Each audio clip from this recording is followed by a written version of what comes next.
1967 में ब्रिटेन में 5,000 लोग थे जो योगा के प्रति आकर्षित थे और योग सीख रहे थे और उसका अभ्यास कर रहे थे।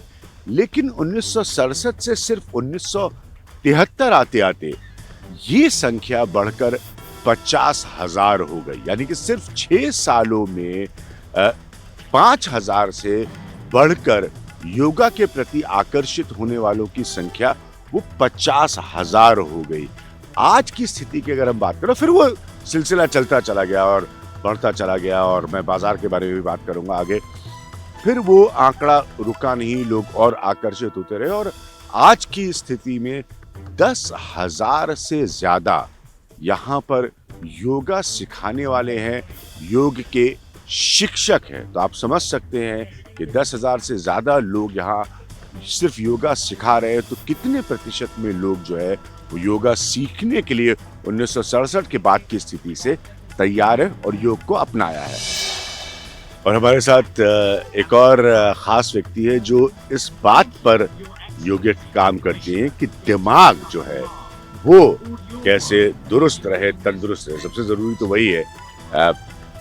May I ask you to introduce yourself, please? Yes, of course. My name is Rosemary, and I'm from the Brahma Kumaris here in London. Okay. And what attracts you to yoga, and how's that changed your life? Well, this sort of yoga is definitely yoga of the mind, changing one's whole attitude to life. And for me, Raj Yoga is a way of life. Okay. And how many people you feel have joined you over a period of time, or you've been instrumental in making them join and change their lives? Well, myself, I don't know, but because I teach the course that we give, 7 days course, but thousands have been benefited by this Raj Yoga meditation, I know. Thousands have been benefited. Thousands across the world, definitely. So, ये खुद योग सिखाती भी हैं, तो ये बहुत अच्छी बात है। और इनका कहना है कि हजारों लोग इनके हिसाब से, वही बात मैं आपसे पहले कह रहा था, कि इससे बेनिफिट हो चुके हैं और लाभ उनको मिला है। योग का असर ब्रिटेन में इतना बढ़िया रहा और इतना जोरदार तरीके से वो बढ़ता रहा कि एक वक्त ऐसा आ गया कि योग को नेशनल हेल्थ सर्विसेज में शामिल कर लिया गया। और मेरे हिसाब से ये बहुत बड़ा टर्न अराउंड था कि उसको वो पहचान योग को ब्रिटेन में मिलना कि वो नेशनल हेल्थ सर्विसेज में शामिल हो, यानी कि उसके औपचारिक तौर पर तरीके हों, उसके रिकग्निशन के, उसकी पढ़ाई के। भारत सरकार का भी इसमें योगदान रहा है। बहुत खुशी होती है बताते हुए कि भारत योग की जननी है, और आज इस समय सिर्फ भारत में ही नहीं लेकिन अंतर्राष्ट्रीय स्तर पे भी हर एक देश में योगा प्रैक्टिस की जा रही है, लोग योगा को अपना रहे हैं। मैं खुद छोटे बच्चों को योगा सिखाती हूँ साइप्रस में, किड्स योगा हो गया, टीन्स योगा सिखाती हूँ। बहुत से यंगस्टर्स मेरे साथ जुड़े हुए हैं जो मुझसे योगा सीखने आते हैं। मुझे लगता है हर देश में एक योगा कम्युनिटी है जहाँ सेम थॉट्स के लोग जिनको योगा पसंद है वो एक साथ प्रैक्टिस करते हैं। योगा टीचर्स भी हर जगह उपलब्ध हैं, हर देश में उपलब्ध हैं। मैं आपको एक बड़ी दिलचस्प बात बताऊं, यहाँ तक कि योगा जो है उसे माना गया है, और अलग अलग शोध होते हैं शब्दों को लेकर। यहाँ ब्रिटेन में योगा को माना गया है सबसे लोकप्रिय शब्दों में। लैंकास्टर यूनिवर्सिटी और कैम्ब्रिज प्रेस द्वारा इसको मान्यता दी गई है। जैसे एक समय पर वो भी सॉफ्ट पावर का हिस्सा है कि करी सबसे जो है वो लोकप्रिय शब्दों में थी, जहां तक इंडियन करी का सवाल।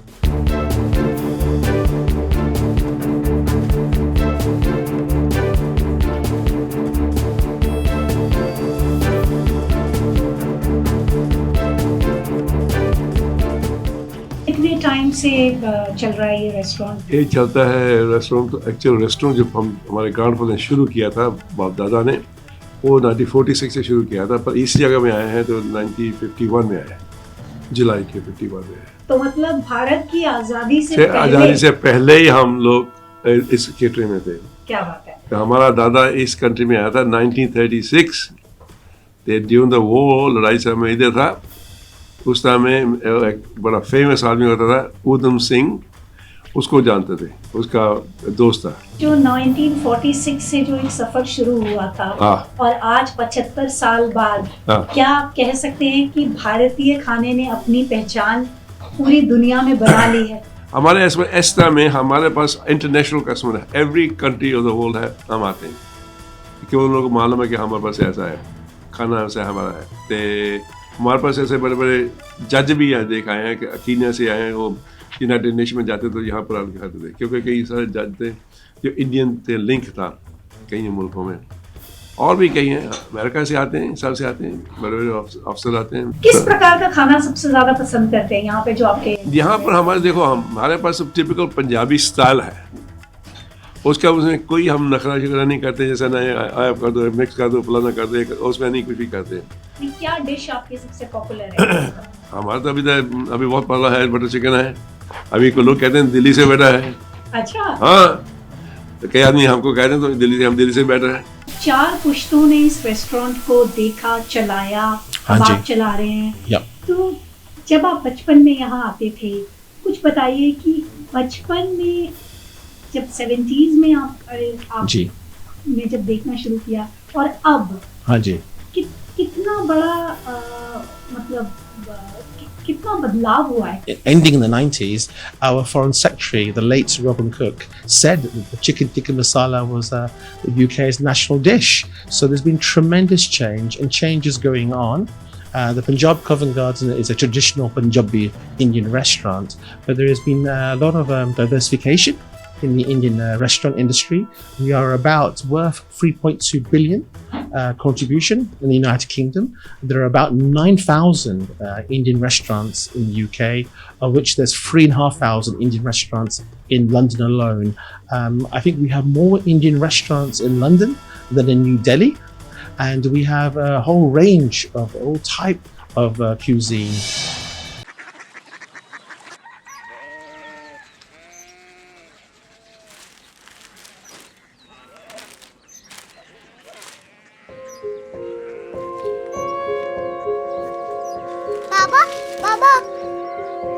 कोरिया सिटी जानी ना?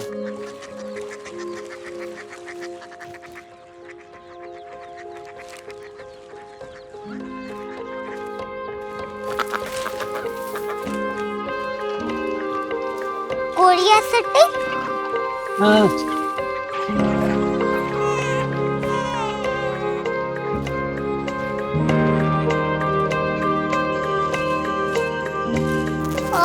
कोरिया सिटी कहाँ पे है? शहर अंग्रेजी लगे हैं।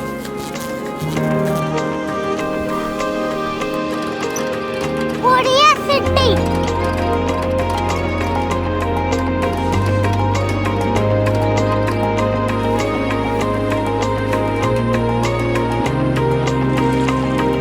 वो बहुत दूर है।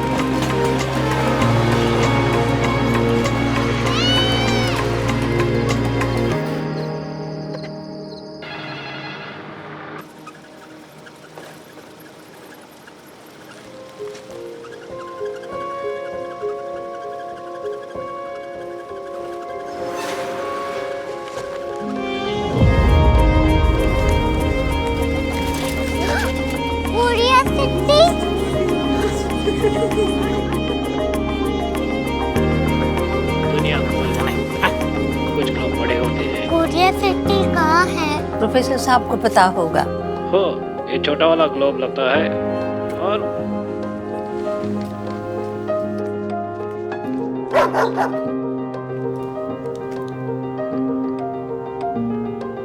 पता नहीं, मेरी बेटी से जाके मिल लो, शायद उसे मालूम हो।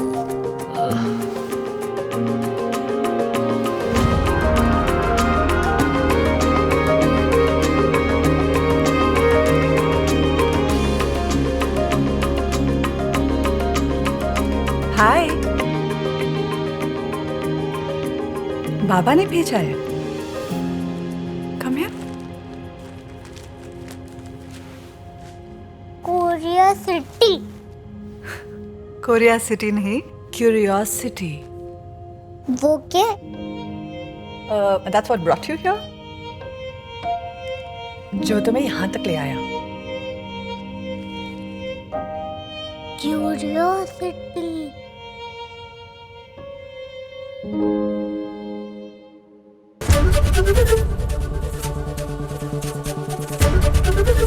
एबीपी न्यूज आपको रखे आगे।